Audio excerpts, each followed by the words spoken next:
தமிழ் இலக்கியங்கள்லாம் நம்ம படிச்சிருப்போம். நம்ம நில அமைப்பு 5 வகையானது: குறிஞ்சி, முல்லை, மருதம், நெய்தல், பாலை. இங்கேருந்து பார்த்த அந்த ஒரு ட்ரெயின் ஜேர்னி டைம் இந்த நில அமைப்பு ரொம்ப கிளியராக இருக்கும்.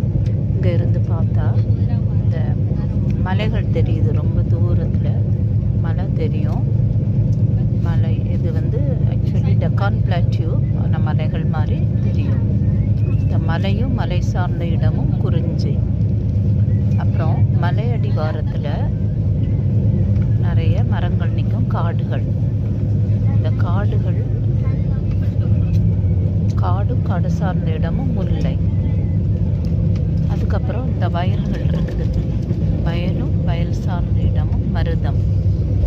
அப்புறம் கடலும் கடல் சார்ந்த இடமும் நெய்தல். மணலும் மணல் சார்ந்த இடமும் பாலை. இதான்